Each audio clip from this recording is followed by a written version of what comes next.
G'day legends, Aaron here. Welcome back to the shed for another DIY video. Today we're going to be installing the new Ryco crankcase filter, or catch can as it's commonly known as, and the new fuel water separator.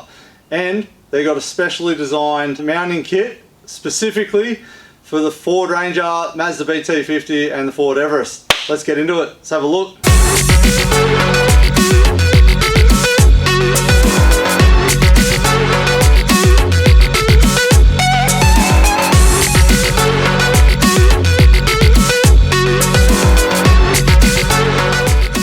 So let's quickly go through what you get in these kits. So as I was saying, this is a specifically designed kit for the Ranger, the BT50 and the Everest 2011 onwards.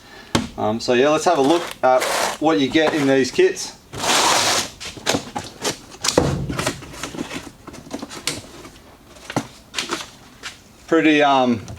Pretty comprehensive fitment guide for the whole kit. We've got a couple of boxes. We've got the bracket fuel filter components and the crankcase filter components. We've got an extra mounting bracket for the catch can. There's a 2mm and a 3mm size specifically for the new kit that we've got here, so we'll have to swap that out and I'll show you how to do that shortly. A couple of fuel hoses, a couple of PCV hoses for the catch can, and last but not least, the new bracket. So this is a 2-in-1 bracket. The fuel water separator will go here and the oil catch can will go on this side. But how good does that look? So Ryco have 3D scanned the whole engine bay of the Rangers, the Everest and the BT50 to make this spot on, make the fitment of this kit really easy and really simple. Then we've got the Ryco Z980 fuel water separator. So in it, got a couple of bungs and a couple of bolts. Oh, there we go. That is the fuel water separator, fuel filter, if you're like me and not too technical. So why do you need a secondary fuel filter? Well, it's plain and simple. You don't want water in your engine because it's not good for it. So all this does is the fuel goes in, comes through here, and the water will sit, because it's heavier than diesel, to sit here lower than all the diesel, so you can monitor what's going in through your engine. You can simply just twist that and let it drain out.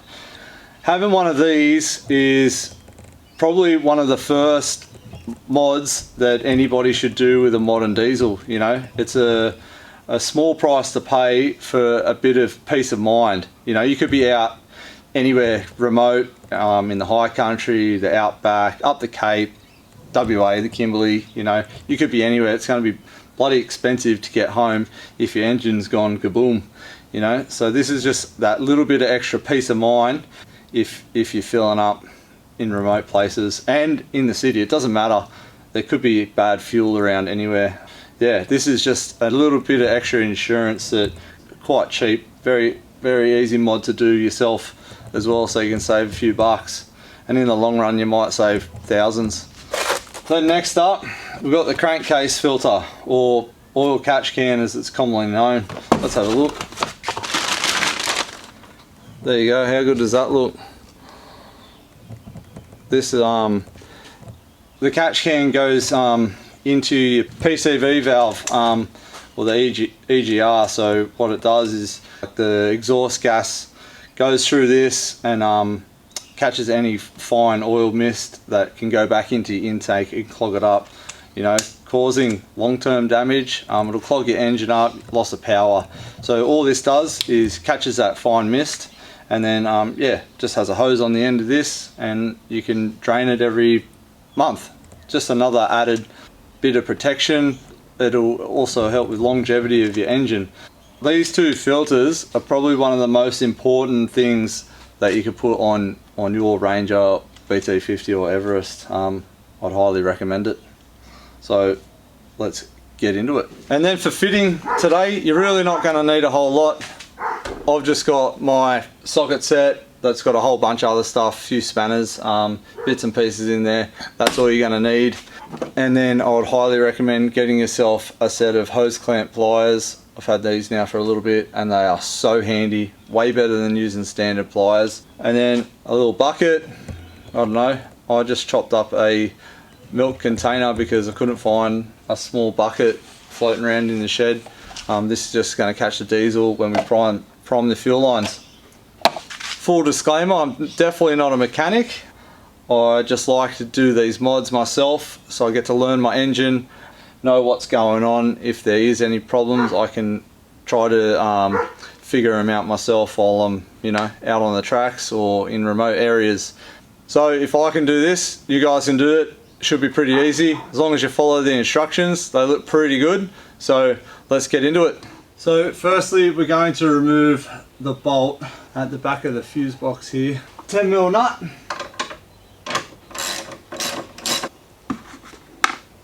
And we're going to grab our bracket and throw it in.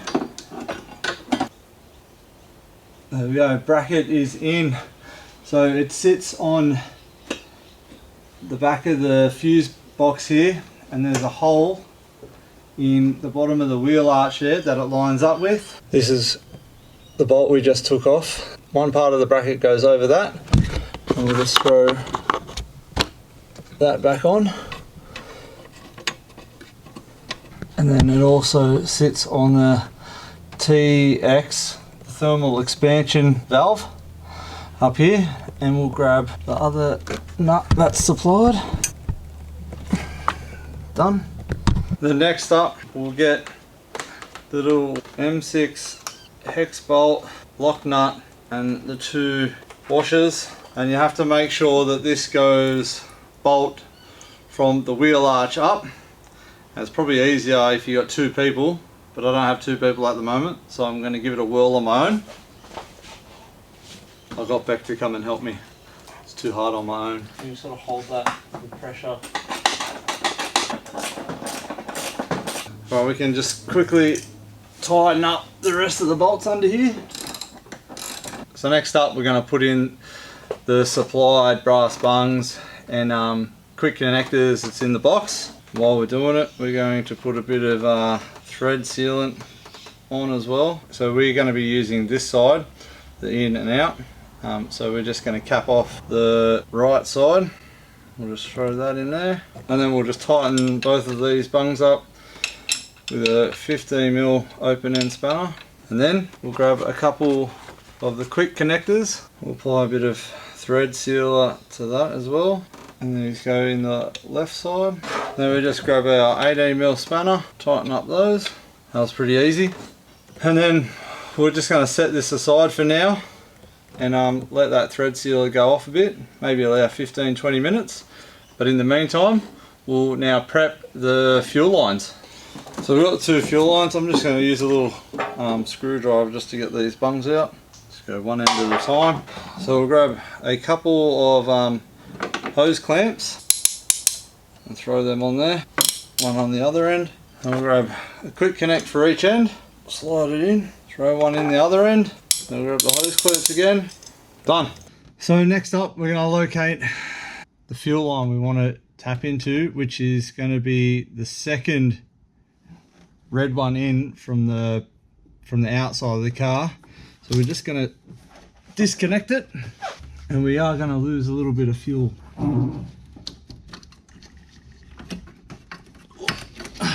Oh, that was a bit of a mission. Rightio, so now we've got that fuel line off, we can grab our fuel filter and grab our two washers and bolts that were supplied with the fuel filter, and now we can install the filter itself. And then once that's in, just grab a 16mm socket and nip them up. Then next up, we're going to run the fuel line. So what we want to do is grab the quick connect onto the fuel line till we push it on till we hear it click. Beautiful. And then we're going to run this, arc it around under the bracket there, and then this hose goes onto the front port till you hear a click. So then with the next fuel line, I'm just going to feed it under here. Ooh. To where it kind of needs to be, up under.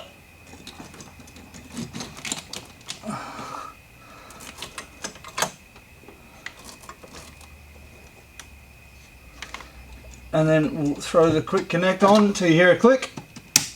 Beautiful. So we don't really want to do anything with this just yet. So with the Ford Ranger, BT50 and Everest, they all have a self-priming fuel pump. So what we're going to do now is, ideally you'd want 2 people. We're just going to prime the pump with the ignition. You just turn it onto the reds, and we'll get a little bucket, or in my case, milk bottle.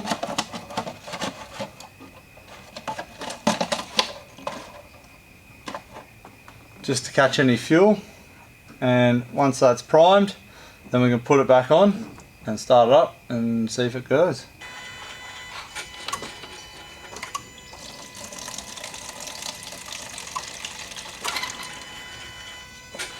There we go. Bit of diesel. So now we've primed it up, we can throw this back on.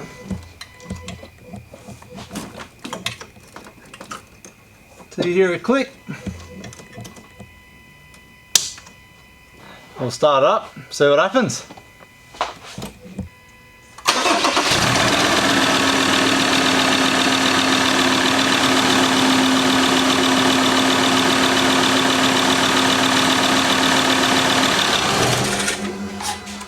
Well, there you go, that worked beautifully. So once you get the car started and up and running, you just want to let it run for a minute, make sure there's no leaks anywhere, just to check. And yeah, it's that simple. So next up, we're going to get onto the catch can. So next up, we're going to put in the catch can.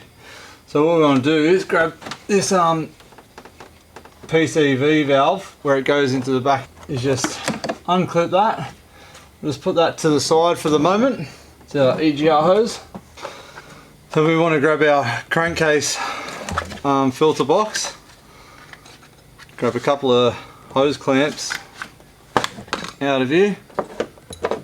What we'll do is we'll throw on one of the hose clamps, and then at the same time remove the factory hose clamp off the existing one, and we'll take out the, and then we'll throw it into the new hose.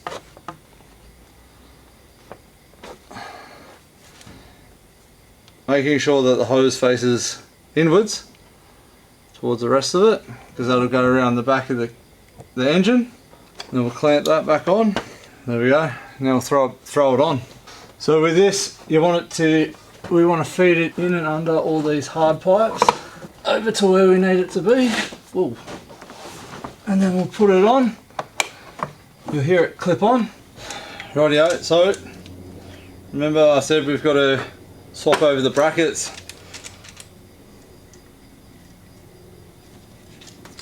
So we'll just swap the brackets, don't hit your car, and we'll feed that back on. Making sure that the bracket is at the back of it, in line with the pipes. And we'll do that screw up. Then while we're at it, we're going to grab our hose, one of the small hose clamps, stretch that on. We're going to put that on at the bottom there. This is just our drain hose, allows us to get rid of the caught oil mist. And then what I'll do, I'll grab the drain and another small hose clamp, throw it on.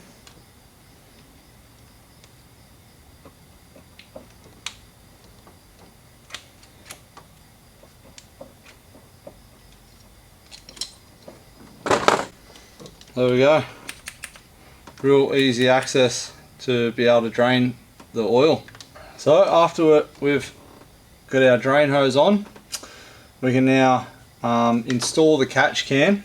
I'm just going to run this hose down around my wheel arch, and I'll probably find somewhere to cable tie it, easy access near my chassis. The catch can should simply slip into place under the bracket. Then once you've, and then we'll run this one under, down to the bottom valve.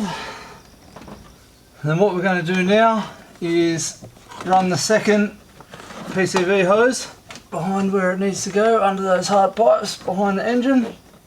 And then what we're going to do is grab another hose clamp, throw on the hose clamp, and then get the joiner, put the joiner on, and then on this end, another hose clamp. And all we're going to do is join these two hoses, like so, and we'll feed it back through. That just sits on top of that one. Then we'll get our other hose clamp.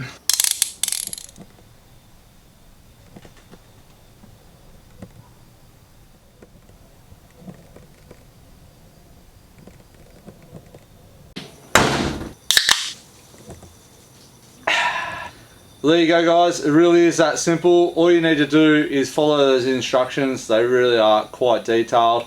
I reckon leave yourself 2 hours and a couple of beers in the driveway, one arvo after work, and you'll be sweet.